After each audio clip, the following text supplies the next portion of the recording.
I'm Kate Bryan, I'm an art addict. And my addiction was born through one man, Vincent Van Gogh. I work in the art world, and actually it's sort of terribly uncool when people ask me, who's your favorite artist, to say Vincent Van Gogh. I guess because it's such an obvious choice, but I really mean it. I love Vincent Van Gogh. I've never seen a painting or a drawing by Vincent Van Gogh that didn't make me feel something and didn't make me feel excited. I'm actually kind of like a bit sweaty right now in this dress, wishing I'd worn natural fibers. He just gives me the kind of art sweats. He makes me excited. And then I kind of think to myself, why is it wrong to love an artist that's so famous? Is it the implication that maybe he's not such a great artist, he's just famous and we all like them because we all see them and maybe we're told to like them. We're told that Vincent van Gogh is this guy that we should all love and we should all admire. But actually, I really want to break it down and sort of unpick it and say that Van Gogh is as famous as he is for really valid, really potent, really clear and really exciting reasons that are still completely vital today. They're the exact same things that made him appeal to large audiences shortly after his death. And that fame just grew and grew and grew and grew. And I tell you what's so exciting about Van Gogh is that every generation finds him. People come to him over and over and over again. I'm just one child that came to Van Gogh's pictures in books and fell in love with art history because of Van Gogh. And there are children every day that that's happening to. And I want to kind of unpick it a little bit. I don't want to decode it. I don't want to be mathematical about it.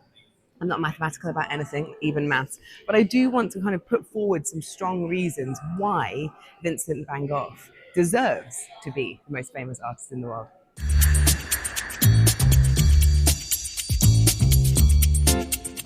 I can't think of another artist that gets to the heart of the relationship between humankind and nature in the way that Vincent van Gogh does. Look at this painting. It's not a painting that needs to be explained. There's this radiant sun beaming over these olive trees, and you understand the cycle of life. You understand the plenitude of nature. You understand the way that nature makes us feel, that it gives us hope, that it restores us, that it nourishes us. And he does all of that through the simplicity of his design, through the execution with these beautiful impasto brush marks that feel like they've just been put down. There's kind of an electricity to the surface and energy that we understand that he was standing there and he was looking at the sun and he wanted to capture it for us. You almost kind of feel it radiating off the wall. He paints the way nature makes us feel, and he does it in a very immediate and loving way. And I think that's one of the reasons that we all love Van Gogh.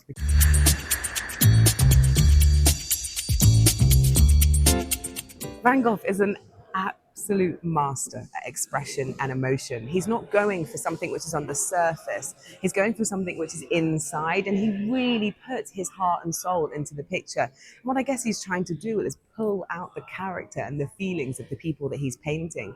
And he doesn't mind exaggerating that slightly through the use of color, the way that he puts the paint down. There isn't much expression on the face of this gardener, this farmer behind me, but yet the painting is so expressive. We feel like we have to have a bond or a connection with this man. There's nothing empty, there's nothing throwaway about anything that Van Gogh is doing, particularly with portraits. He wants to connect us. He believes in the goodness of all humans, and he wants to remind us of that. He's kind of going after these big themes about hope and salvation and redemption and the kind of the kindness of us all. And I think when I look at Van Gogh's paintings, I fall in love with every single one of his sitters, and I feel like I want to know them. And that's the great gift of Van Gogh, to make us want to connect with one another through his paintings.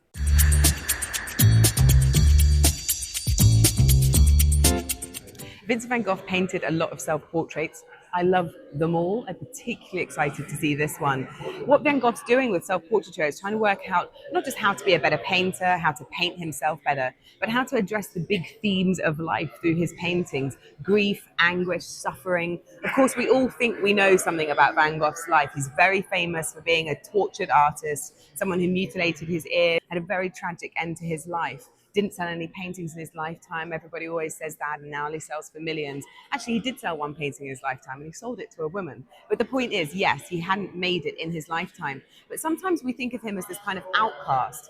Artists love Van Gogh. He had lots of artists at his funeral. Claude Monet, the great impressionist, wrote a letter of condolence. Degas was one of the first buyers of Vincent van Gogh's artwork. This is not someone who was kind of completely in obscurity, some madman working away by themselves who the 20th century picked up and said he can be the artist that we can kind of proclaim as the great modern art hero. He was a really educated man. He spoke and read several languages.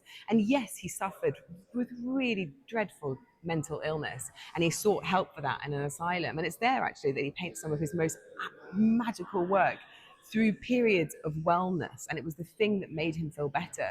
And so through his paintings we can actually understand Vincent van Gogh as someone who's grappling with the same things that we're grappling with now: fear, existential dread, sort of feeling hopeless, self-loathing. And through his paintings, Van Gogh works through that. And so he's kind of like a messenger of saying, we can get through all of this. Art can be our salvation. We have to try and send each other messages through time. That's what these paintings do. He's an incredible time traveler.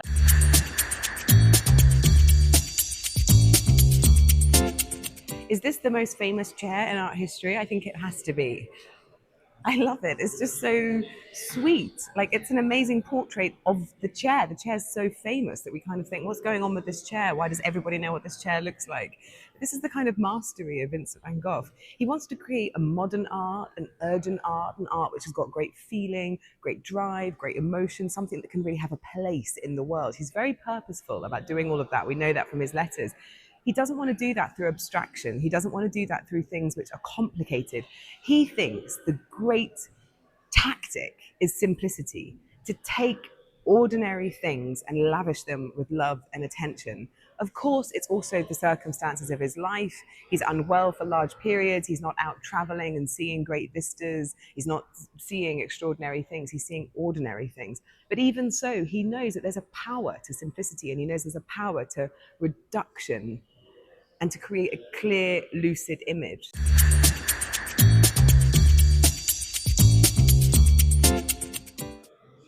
Undoubtedly, one of the things that drew me to Vincent van Gogh's art when I saw it in a book when I was a kid was the colour.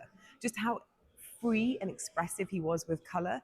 If you really think about it, there's something quite sort of naive, maybe even a bit daft, about painting these stars in this quite bright yellow colour with these splodgy marks, and then giving them this kind of reflective motif on the water here in Starry Night. But there's something so powerful and direct about doing that, that we all understand that we're looking at a painting of stars in the night sky reflected in water. There's something so immediate about that.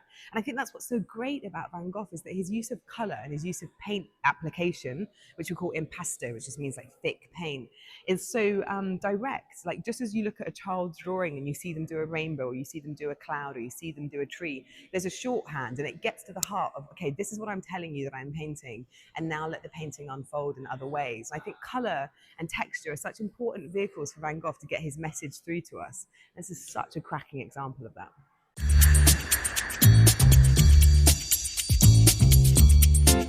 Okay, let's be realistic. This is art. We're never going to be able to pinpoint precisely why Vincent van Gogh is so unbelievably famous, why his paintings make us feel the way that they do. But hopefully this kind of jaunt through the pictures with me, a lifelong Vincent van Gogh fan, has helped you come to understand that Vincent van Gogh was very pointed, determined, ambitious, purposeful, intentional, directed. He knew exactly what he wanted to achieve. He wanted to achieve some kind of universal language full of feeling, full of empathy, a way to transmit ideas across time and space.